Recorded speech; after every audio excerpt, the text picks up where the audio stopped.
Muy buenas tardes, mi gente querida, mi gente hermosa. Es un gusto. Les saluda el psicólogo David Puente. Aquí voy a hablar sobre temas de acepta tu miedo y supéralo. Es un tema muy interesante, un tema que me pidieron.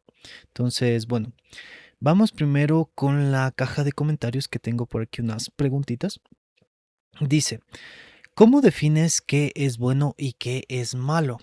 La respuesta es que tienes que tú mismo buscar qué es bueno para ti y qué es malo para ti. Entonces, lo mismo que pueda ser bueno para mí, puede hacer que no sea bueno para ti. Entonces, también hay que recordar en esta parte de la Biblia que dice que todo te es lícito, mas no todo te edifica. Entonces, si ves algo que es bueno para ti, simplemente hazlo y repítelo muchas veces. Es un buen consejo que te doy.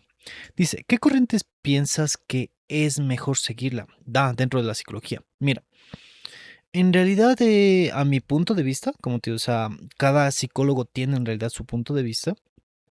Yo me he mantenido, digamos, de la manera integral. O sea, cada rama de la psicología tiene sus pros, sus contras, sus detallitos. Ponte, actualmente lo que está mandando es la TCC, pero el detallito contrario de la TCC menciona que se necesita alrededor de 16 sesiones para completar un proceso completo. Pero por lo general la gente se queda en la sesión 7 8, entonces es una contra. Pero, como digo, o sea, me encanta igual el enfoque de la TCC, pero tiene sus contras igual. Toda rama que vayas a ver de la psicología tiene sus pros y sus contras. Lo único que te puedo decir, o sea, yo como psicólogo, trata de sacar lo bueno de cada rama. Entonces, lo que un día hablaba en un live, decía sobre el psicoanálisis. Saca solo lo bueno del psicoanálisis y si la persona, digamos, necesita eso, pues simplemente, o sea, continúa con eso. Y si no, pues cambia de enfoque. Entonces, no te quedes en un solo enfoque. Al menos es mi recomendación como psicólogo. Es una pregunta bastante buena en realidad. Bien, aparentemente no tengo más preguntas. No duden si es que tienen, digamos, preguntas, escríbanla. Cada quien, digamos, se puede dar una opinión. No soy el dueño del conocimiento tampoco. Siempre se aprende algo nuevo. Y si es que, digamos, alguien puede entrar e iluminarnos y decirnos alguna cosilla, ¿no? Que nos puede ayudar a mejorar a todos para tener una mayor iluminación. O sea, yo de mi parte encantado. Bien, vamos a iniciar con el tema. El tema es miedo, las fobias y cómo superarlas desde la psicología. Muchas personas creen que el tener miedo es una señal de debilidad, pero en realidad es completamente distinta. El miedo es una de las emociones más antiguas e importantes para la supervivencia. Recuerden que nosotros salimos, digamos, de los cavernícolas, se puede decir. Ahí era un entorno donde constantemente uno se preocupaba. La edad de vida creo que era 27, 30 años. Entonces siempre estaba, digamos, alerta en todo momento, algún animal salvaje, alguna situación. Entonces nosotros ya al tener ese conocimiento de qué es lo que nos podía pasar si no nos protegíamos como sociedad, aparece el miedo, al miedo que puede pasar, que no puede pasar. Entonces es algo que es importante recalcar en esta situación.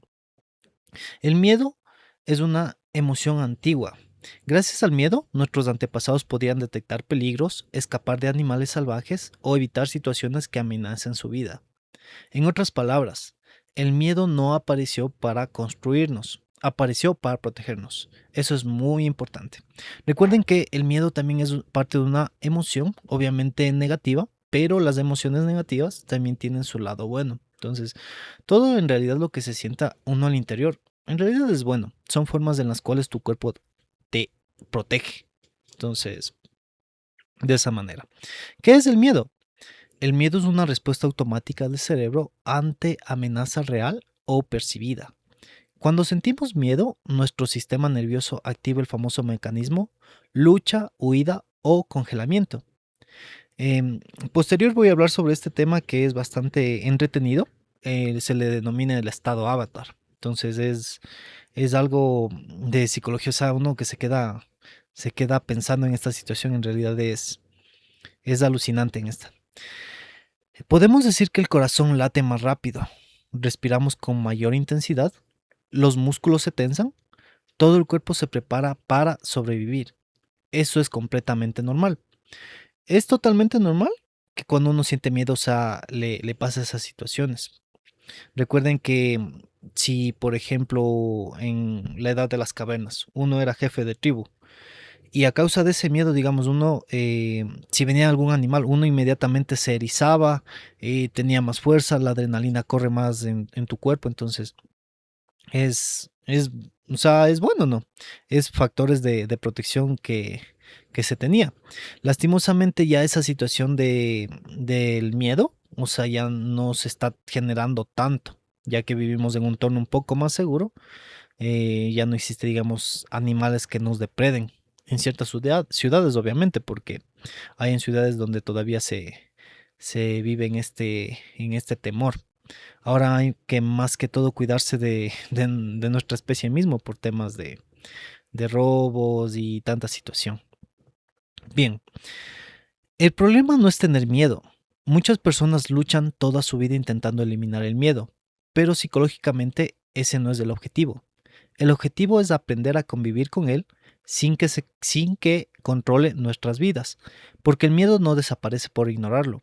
Muchas veces desaparece cuando dejamos de pelear contra él. Hay que entender que eh, hay que saber controlar esta parte del miedo, especialmente a papitos, mamitas, que por ejemplo sus hijos salen a la calle y viven constantemente con ese miedo y esas situaciones. Entonces va a haber personas que, papitos, mamitas, no puedan dormir hasta saber que su familiar está seguro y esas cosas. Entonces también existe ejercicios que pueden ayudar a controlar esa situación. O sea, está bien tener miedo, pero que el miedo no te controle. Hay, ojo, aclaro esta situación. El primer paso para superar el miedo es aceptar que uno tiene miedo. Es de las cosas más principales que existen. Lo que pasa que a veces los seres humanos tienden a decir, no, yo no tengo miedo. O sea, tratan de evadir las emociones reales que uno siente. Y el momento de que uno se evade, está comprimiendo esa emoción. Créeme que esa emoción se vuelve como una bomba. O sea, tarde o temprano te va a afectar, te va a carcomer. Entonces, no es recomendable hacer esa situación. Entonces, al momento que tú aceptas el miedo, automáticamente es como que en tu cerebro se elimina una descarga. Se elimina una descarga y de esa manera, pues, o sea, ya no te carcome tanto. O sea, sí te va a afectar un poco, pero a diferencia de lo que te hubiera afectado evitándolo, es una diferencia enorme. O sea, quiero ser claro en esa situación. Dentro de la psicología, cuando una persona acepta que tiene miedo, gran parte de la tensión emocional disminuye. ¿Por qué? Porque deja de gastar energía intentando ocultarlo o luchar contra él. Es como intentar mantener una pelota debajo del agua. Mientras más fuerza haces para hundirla, más energía gastas. Pero cuando dejas de empujarla, el cuerpo y la mente comienzan a relajarse. Acepta el miedo no significa rendirse, significa reconocer. Entonces, esto es muy importante. Decir, chuta, ¿sabes qué? Tengo miedo. Ya nadie te va a juzgar por sentir miedo. O sea, más que todo ese tabú ya quedó, digamos, en el pasado, ¿no? Entonces, es importante reconocer que uno tiene miedo y aún así poder seguir adelante. Bien, tenemos a alguien que ingresa. No, se fue. Bien, continuamos. Y muchas veces, cuando aceptamos nuestras emociones, el cerebro deja de interpretarlas como una amenaza grande. Ojo, es muy importante esas situaciones. Siempre se los he dicho en mi life. Las emociones que sientan, acéptalas. Acéptalas. Es más, por ejemplo, yo cuando siento alguna emoción, digo, chuta, estoy feliz, chuta, estoy triste, chuta, estoy bajoneado, chuta, tengo miedo, chuta, esto, o sea, eh, al momento que uno lo acepta, lo dice, créeme que te descargas emocionalmente y después estás tranquilo. O sea, estás como si nada hubiera pasado. Es una cosa que al menos yo igual aplico dentro de mi diario vivir. El miedo crece cuando lo evitamos. Imagina una persona que tiene miedo a hablar en público. La primera vez evita una exposición, siente alivio. La segunda vez vuelve a evitarla, otra vez siente alivio. Pero el cerebro aprende algo. Si escapé y me sentí mejor, entonces realmente era peligroso. Y el miedo aumenta. Por eso la evitación mantiene vivas muchas ansiedades. Ojo, más que todo en este tema también vemos un poco de conductismo. Una de las leyes del conductismo es que a través de la conducta vas a cambiar tu pensamiento. Entonces, en este caso, la conducta es evitar las exposiciones. Entonces, al evitar las exposiciones, se siente tranquila. Entonces, a través de esa conducta danina, va a aprender que el evitar es bueno. Y automáticamente, o sea, técnicamente, esto va a volverse a reflejar en su vida. O sea, va a ser una persona que va a evitar a toda costa estas situaciones. Entonces, es como que aplica conductismo, pero de una manera negativa, que no le va a ser de provecho. Bueno, en este caso también, o sea, sí se conoce terapias del conductismo, que es bueno en esta situación, ¿no? Bien, continuamos con el tema. ¿Qué es una fobia? Una fobia es un miedo intenso, persistente e irracional hacia un objeto o situación específica. La persona sabe que probablemente el peligro no es tan grande, pero su cuerpo reacciona como si estuviera frente a una amenaza real. Algunas fobias comunes: acrofobia, miedo a las alturas; claustrofobia, miedo a los espacios cerrados; aracnofobia, miedo a las arañas; aerofobia, miedo a volar; hematofobia, miedo a la sangre; nictofobia, miedo intenso a la oscuridad; glosofobia, miedo a hablar en público. Eh, para aplicar, por ejemplo, técnicas de cómo superar este tipo de fobias, generalmente se las aplica la desensibilización cognitiva. Consiste en, digamos, de obligar al paciente, o sea, a pasar, digamos, ese tipo de fobias de una manera, digamos, como una escalerita. O sea, digamos que una persona tiene aracnofobia. Digamos, vamos por primer paso, le tapamos los ojos y le hacemos topar algo peludo, algo de lana. Y le decimos que se imagine que es una araña. Y simplemente lo topa así por 5 minutos, ya la deja de topar. Y que descanse unos 5 o 10 minutos más. Y otra vez repetimos el ejercicio. Le vendamos los ojos, que le tope y así. O sea, esa es desensibilización cognitiva sistemática.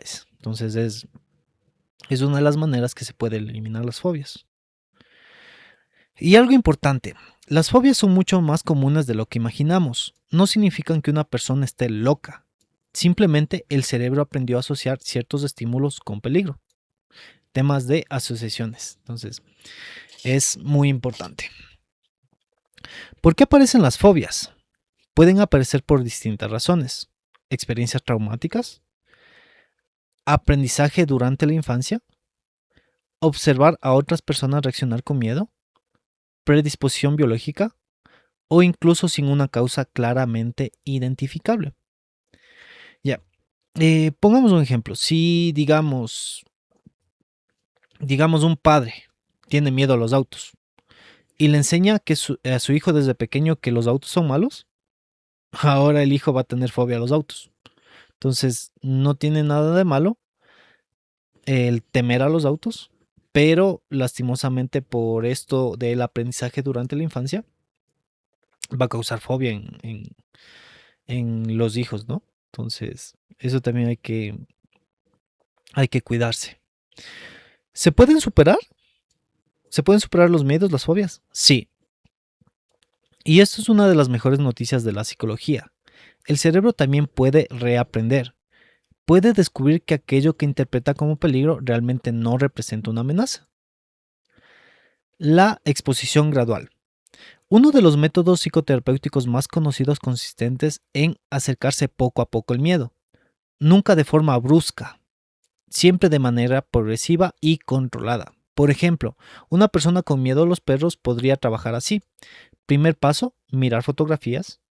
Segundo paso, ver videos. Tercer paso, observar un perro desde lejos. Cuarto paso, acercarse acompañado de alguien de confianza.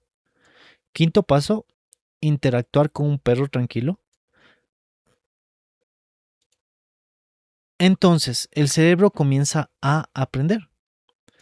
No ocurre aquello terrible que imaginaba. Es una cosa importante, ¿no? Lo que les decía, desensibilización cognitiva sistemática. Poco a poco el miedo disminuye. Entonces, es una de las técnicas que en realidad, o sea, son buenas. Por ahí había un chat que me decía cómo supero el miedo a que me sucedió que me robaron afuera de mi casa. Entonces, chuta, ahí se puede aplicar este tipo de terapias, poquito a poquito. Entonces, bueno, la respiración y la relajación. Cuando sentimos miedo, el cuerpo entra en alerta. Por eso muchas terapias enseñan técnicas como respiración diafragmática, relajación muscular progresiva, mindfulness, meditación, visualización guiada. Estas herramientas ayudan a enviar un mensaje al cerebro. No estoy en peligro. Y de esta manera, o sea, cambian los pensamientos. Muchas veces el miedo se alimenta de los pensamientos automáticos, como por ejemplo, seguro me voy a equivocar. ¿A quién no le ha pasado ese miedo? O sea, el miedo a equivocarse, el miedo de fallar a la sociedad. Entonces, eso también es una situación que es bastante interesante de hablar porque hay personas que por miedo a lo social eh, dejan de hacer cosas que les agrada. Entonces dicen, no, ¿qué dirán mis amigos? No, ¿qué dirán mis amigas? ¿Qué pensarán de mí? Entonces, por esa situación, o sea, se alejan. Por una parte, digamos, es normal sentir miedo el no ser aceptado, el ser rechazado. ¿Por qué? Si vamos a las tribus antiguas, al hombre de las cavernas, cuando tú no eras aceptado en la sociedad, probablemente morías. Porque si eras desagradable ante un grupo de personas, o sea, no te compartían comida, no compartían recursos, no compartían, o sea, lastimosamente el ser humano está diseñado para vivir en sociedad, pero si no eras agradable socialmente, te sucedían estas cosas. Entonces, el cerebro trajo consigo esa situación, miedo a la sociedad. Hoy en día, para mí, puedo decir que no es tan recomendable ahora tener miedo al rechazo, porque habrá muchas personas que tengan el mismo pensamiento que ti.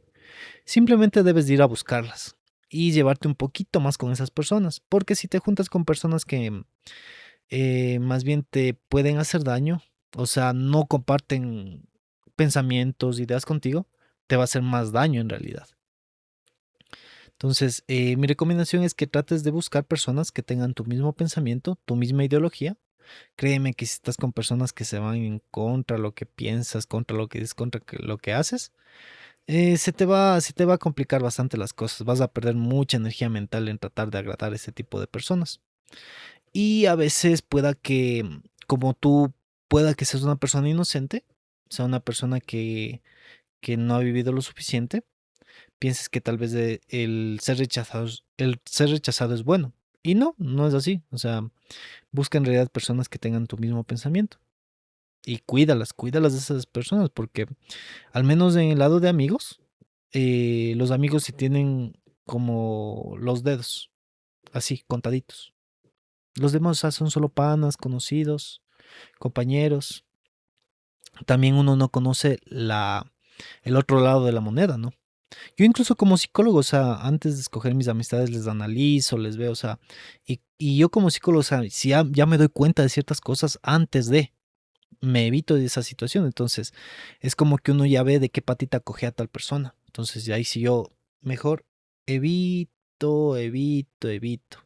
Entonces yo sigo mi vida, critiquen lo que me critiquen, trato de esmerarme, esforzarme. Yo sé, digamos, la meta que quiero llegar, los demás no saben. Hay gente que me critica día, tarde, noche. Entonces, aquí me ven, les saludo, un like. Entonces, ese es mi consejo. Busquen personas que tengan su mismo pensamiento y no se compliquen la vida, porque tarde o temprano llegarán. No se preocupen en ese sentido.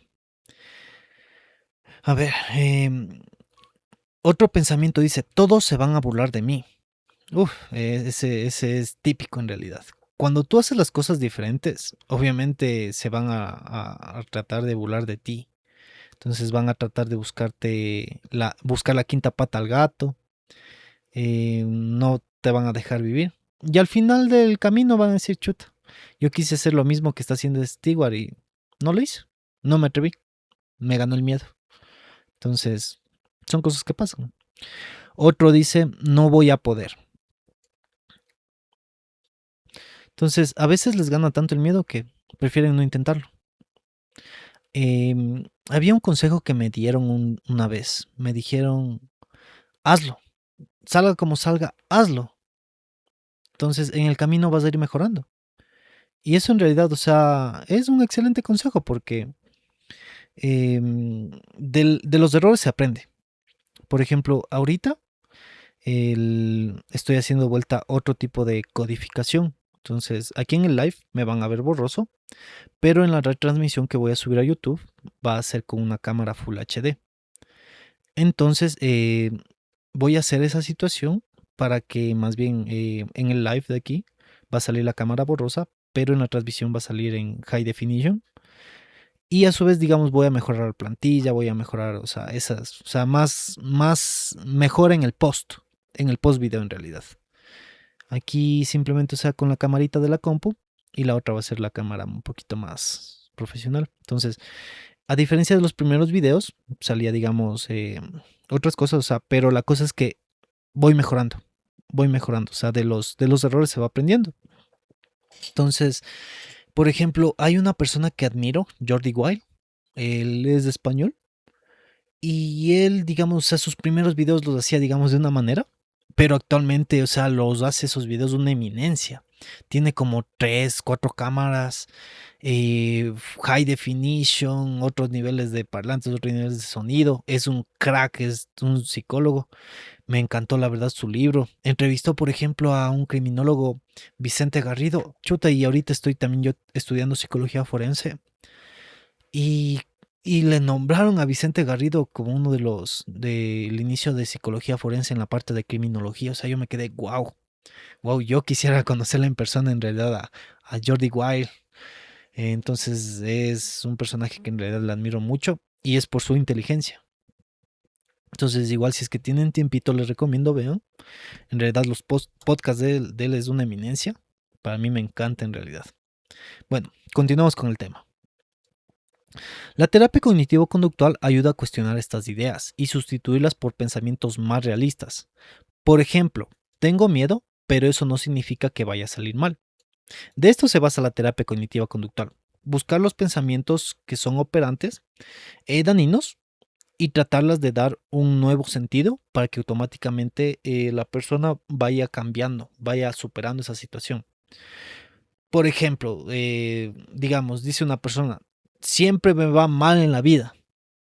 Entonces detectamos ese pensamiento operante y decimos, ya no vas a decir eso, ahora vas a decir, es normal que en las circunstancias de la vida me vaya mal, pero puede mejorar la situación. Y solo repitiendo eso varias veces en vez de la otra parte negativa, va automáticamente cambiando la perspectiva de la vida de la persona. Y bueno, esa es la base de la terapia cognitiva conductual. Continuamos el tema. El valor no es ausencia de miedo. Existe una idea equivocada de que las personas valientes no sienten miedo. La realidad es otra. Las personas más valientes también sienten miedo. La diferencia es que actúan a pesar de él, porque el coraje no consiste en no temer, consiste en avanzar aunque exista temor. Había un boxeador que no recuerdo el nombre, pero era conocido mundialmente. Él, por ejemplo, antes de entrar a los cuadriláteros, chuta, lloraba moco y baba, lloraba y decía, tengo tanto pavor, tengo miedo, y se ponía a llorar como loco, y ahí estaban los entrenadores, o sea, tranquilo, aquí estamos para ti. Y lloraba y estaba hecho pedazos, incluso hay grabaciones de él. Creo que era Mohamed Ali, creo que era. Bueno, no recuerdo el nombre exacto en este momento, pero ya le pasaba esa situación y pues ya entraba, digamos, ya se entrenaba, otra vez calentaba y estaba listo para el ring. Entonces, Este pensamiento de que, digamos, las personas no tienen miedo o las personas valientes no tienen miedo es totalmente falso.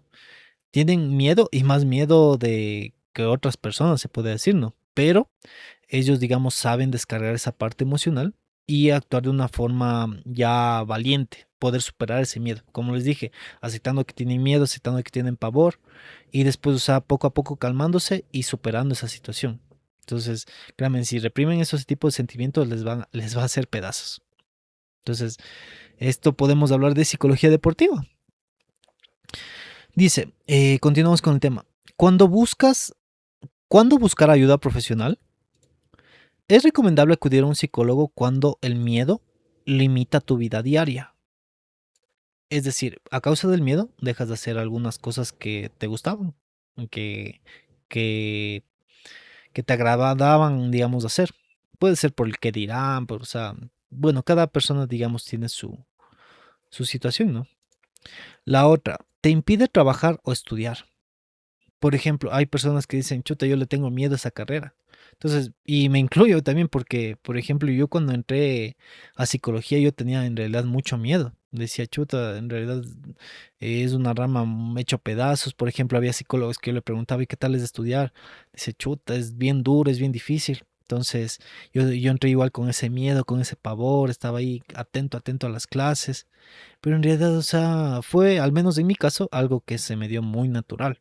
O sea, muy natural, aprendía y no me bastaba solo con lo que enseñaba el profe y me metí a estudiar más a YouTube. Entonces, créame que esa situación, si el querer es poder, en realidad, el querer es poder. Bueno, también puedo dar ahorita mi experiencia. Estoy estudiando abogacía. Créame que eso sí se me está haciendo bien complicado. Entonces, se me está haciendo complicado, pero también vamos al punto de que el hábito hace al monje y tratamos de sacar las mejores notas para poder sobresalir, ¿no? Entonces, es complicado, pero no difícil. Pero si a causa del miedo te impide trabajar o estudiar, ahí sí es recomendable acudir a un psicólogo para que te pueda ayudar en esta situación.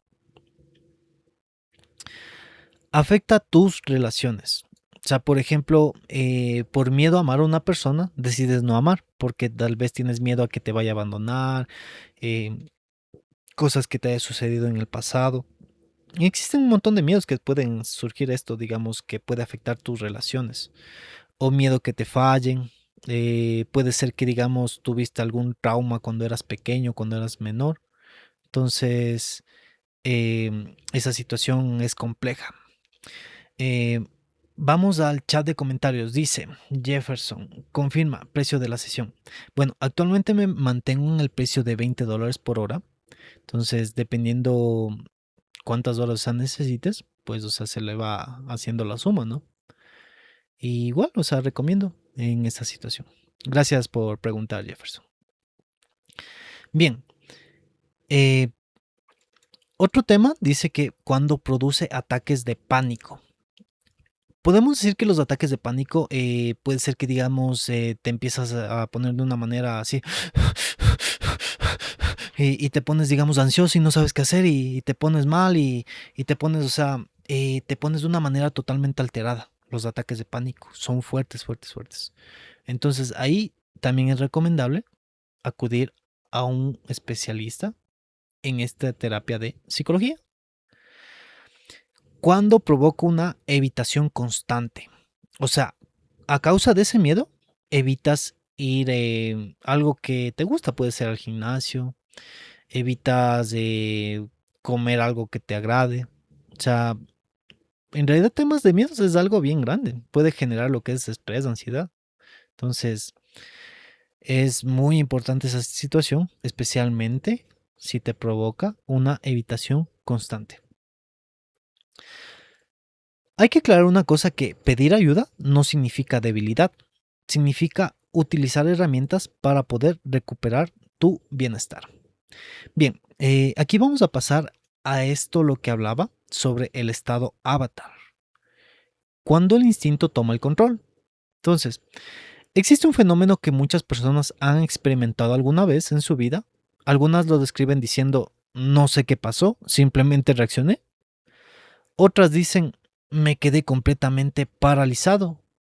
Y otros cuentan, saqué una fuerza o un valor que ni siquiera sabía que tenía. Aunque popularmente algunas personas los llaman estado avatar, desde la psicología y la neurobiología esto se relaciona con la activación automática de los mecanismos de supervivencia. Nuestro cerebro posee una estructura llamada amígdala cerebral encargada de detectar posibles amenazas. Cuando interpreta que existe peligro, puede actuar antes de que la parte racional del cerebro termine de analizar la situación. Por eso, ante un miedo muy intenso, suele aparecer tres grandes respuestas.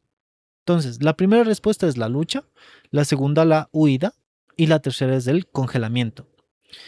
Hay personas que dicen, chuta, es que yo quise reaccionar y me quedé congelado. Y desde ahí ya me generó un trauma.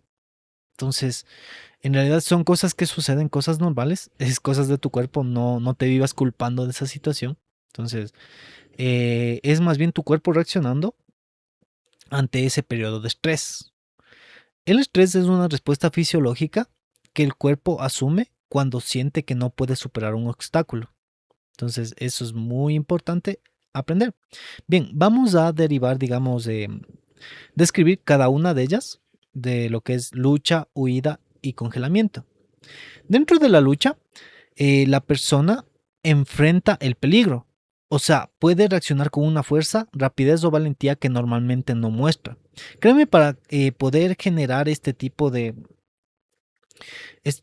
o sea, poder reaccionar en ese momento de esta manera, o sea, es algo impactante, increíble, trabajarlo.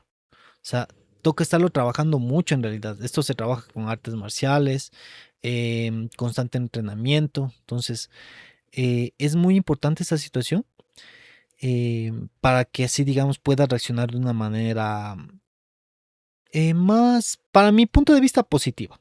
Porque si te llega a pasar algo, o sea, tú automáticamente ya no te vas a descontrolar, sino que vas a ponerte en ese plano de luchar, luchar por lo que quieres. Un ejemplo, una madre observa que un vehículo se acerca peligrosamente a su hijo, y sin pensarlo corre y lo aparta. Después muchas veces dice, ni siquiera sé cómo lo hice. Esto es parte de ese, como podemos decir, el estado avatar. Número 2, la huida. El organismo busca escapar. La persona siente una necesidad urgente de alejarte de aquello que percibe como amenazante. Por ejemplo, alguien con una fobia intensa a las arañas puede salir corriendo apenas ve una. Entonces, esto es muy importante. Había un caso que me parecía muy interesante, que dice había entrado una persona armada a un lugar. Inmediatamente, digamos, el hombre supuestamente que con ese pensamiento, ¿no? Que tiene que ser protector, tanta cosa, vio y se espantó y le puso como escudo humano a su pareja. Entonces su pareja resentida, ya no pasó nada, se fue la persona armada, pero la pareja se resintió en el que el hombre haya hecho ese tipo de cosas, debería ser la protegida, que bla, bla, bla, bla, bla, bla.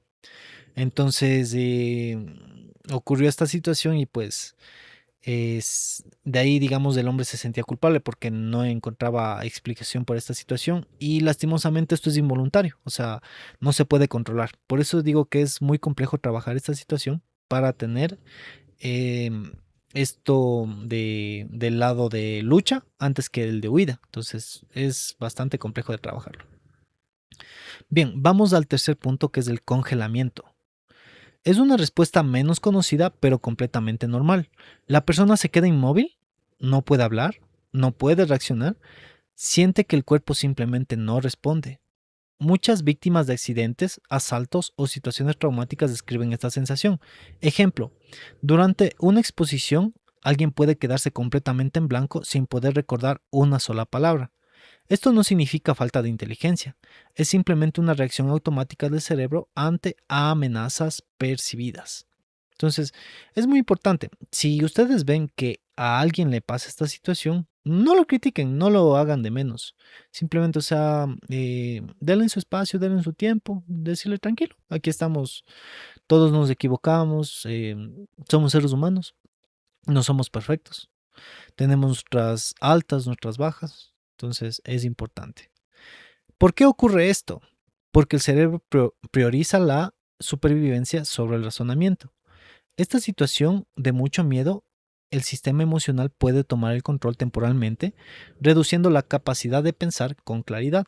Por eso muchas personas dicen, no actué como soy, no sé por qué reaccioné así, mi cuerpo actuó solo.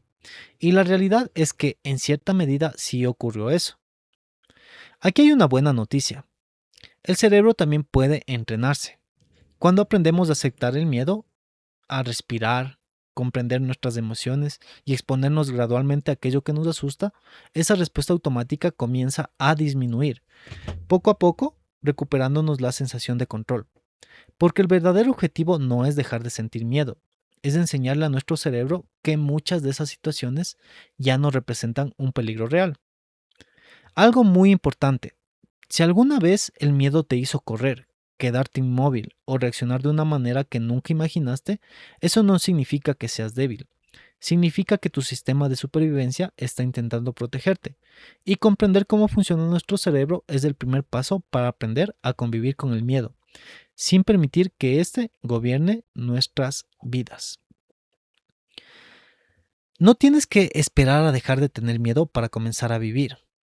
Muchas veces el crecimiento ocurre precisamente cuando caminamos acompañados de ese miedo. Recuerda esto, aceptar que tienes miedo no te hace débil. Al contrario, muchas veces es el momento en que dices, tengo miedo, pero voy a intentarlo. Una gran parte del peso emocional comienza a desaparecer, porque dejas de luchar contra ti mismo y empiezas a trabajar contigo.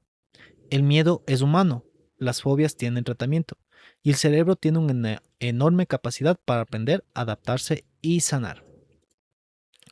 Bueno, estamos llegando al final de este live. Más bien, gracias por seguirme, gracias por sus preguntas. Estamos aquí a las órdenes. No olviden seguirme en Psicología Integral. Les deseo mucha suerte, muchos besos, muchos abrazos. Se despide, psicólogo David Puente. Bye.